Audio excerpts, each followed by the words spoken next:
Hey, welcome back everyone for some more Spyro the Dragon. And now it's time to confront Gnasty Gnorc himself.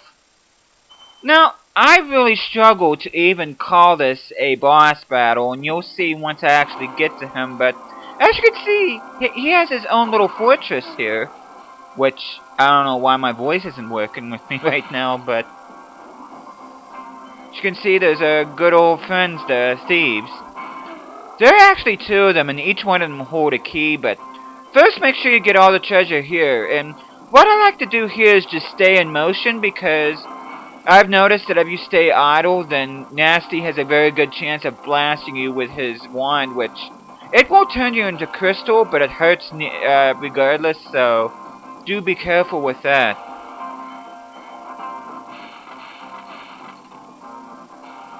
Apparently past me didn't even bother just using his old method of holding the square and X buttons to chase him. He would much rather get the treasure first, which I don't blame him for that.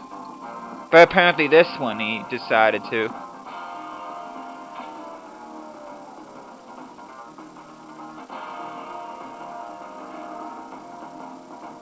Okay. Oh, wait a minute. Oh my god, I can't believe I said that. Well, there was no thief in it whenever I got that treasure before, which I don't even know why I even said that, but... And here's the second thief, as you can see, I'm going around here again.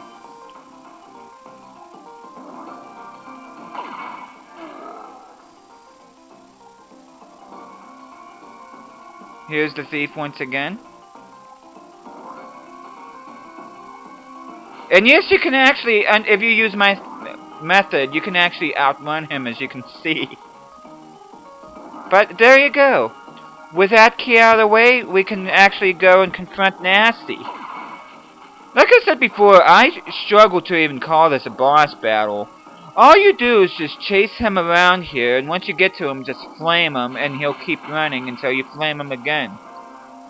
And if you count, you could actually only have to hit him twice, which is very unusual considering with most of the other bosses. As a matter of fact, all the other bosses, you have to hit them at least 3 times. Or should I say exactly 3 times, so...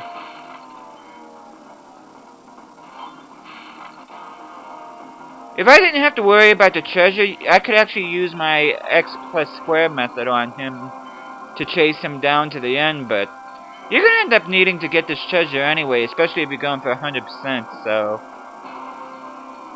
Of course, make sure you look around, make sure you don't miss anything.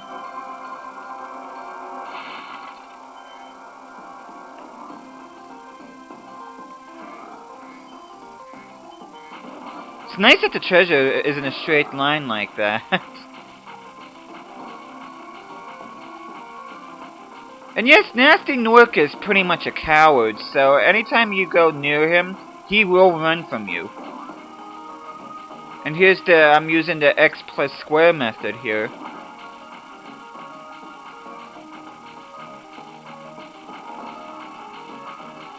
Now, you could do it the normal running and then and catch up to him and flame him, but I just find this far more efficient. Because if you do it my method, you can actually catch him off guard there. Now, this part can be a little bit dicey just because of these platforms here, but as long as you're careful, you really shouldn't have any problems. And a good thing, this isn't too long either. But like I said before, you're just mainly just chasing him around and making sure you don't lose track of him. And just flame him again?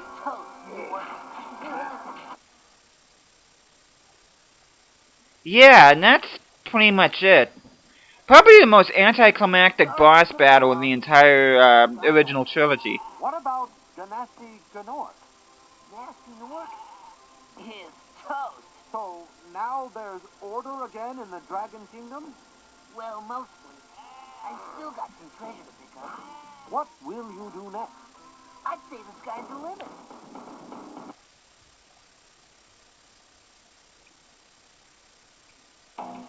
Yeah, and once you beat Gnasty Gnorc, you get that cutscene no matter what.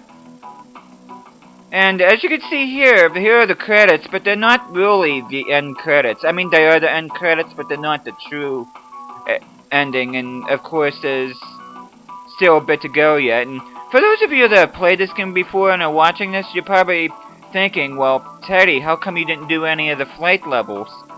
Well, you're gonna be seeing that here pretty soon once I get back out of these credits. But I skipped the flight levels on purpose because because they're my least favorite levels in the game, and B, you actually get to see where the last dragon head is closed.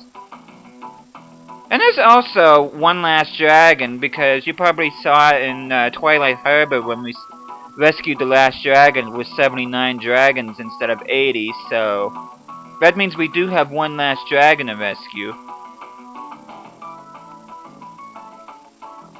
But yeah, we're getting an aerial view of the first several worlds here.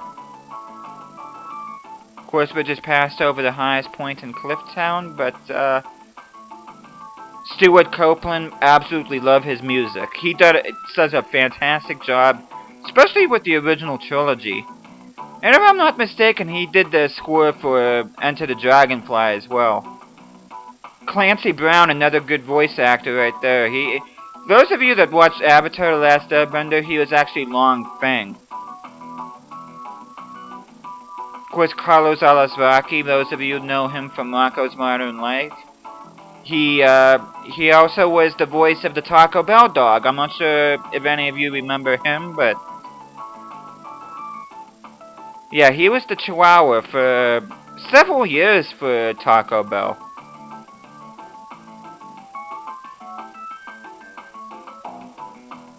Of course, there's Wizard Peak.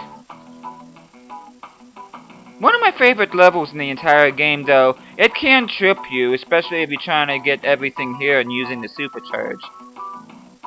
And I love that. No sheep were harmed during the creation of this game. A few Gnorcs, but no sheep. I just love that. And now we're returning home, and by home we mean Gnorc Nexus. And now that we're back here, we get to see what the last dragon has to say. Gnasty's ancient history now. So, what's in there? I believe this is Gnasty's treasure hoard. But the gate will not open until you have found everything in the Dragon Kingdom. Come back when you have reached 100%. And there you go. So thank you guys so much for watching this, and I will see you guys again next time.